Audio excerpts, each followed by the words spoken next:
She took over my house while I was away. But she never saw this coming. When I left for my vacation to Tuscany, I never imagined I'd come home to strangers sleeping in my bed. That's how it all began. I'm Eleanor, 72 years old retired schoolteacher, avid gardener, and not someone you mess with. My son, David, and his wife, Crystal, moved in with me after he lost his job. I opened my home with love and patience. I cooked, I cleaned, I gave them space. But while I was sipping wine under the Tuscan sun, they were plotting. I came back 3 weeks later to find my home unrecognizable. The kitchen was gutted, my vintage furniture replaced with sterile IKEA knockoffs. My rose garden dug up for a fire pit I never approved. And worse, Crystal's parents were now living in my guest rooms. Yes, her parents. Not a phone call, not a text. Just a smug. We thought it would be better for everyone, but I'm not a woman who cries in silence. I smiled. I waited. And then I executed the most savage, elegant revenge you've ever heard. You see, my house was never gifted to David. It was in my name, paid off since 1998. I contacted my lawyer the very next morning and rewrote my will, placing everything including the house into a living trust with strict conditions. Neither David nor Crystal would see a dime unless they met very specific terms.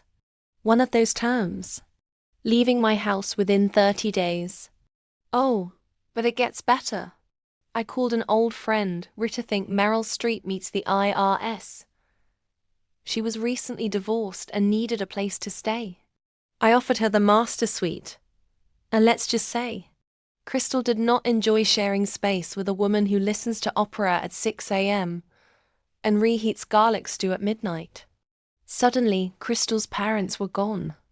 Poof. Rita stayed. Just when they thought I couldn't get colder, I called a family meeting. I had coffee, cookies, even a fake smile. Then I slid them an envelope. It was a notice. I sold the house. To Rita. Yes, I sold my own house to my best friend for $1. Crystal's jaw hit the floor. David stammered. You can't do that. Oh, honey, I whispered. I just did. The new owner gave them a formal eviction notice. 30 days. Tick-tock. They left in 21. But here's the kicker. The day after they moved out, Rita sold the house back to me. For $1. I got my home back without the freeloaders, the renovations, or the chaos. And now I live in peace, surrounded by my roses and quiet. And guess what?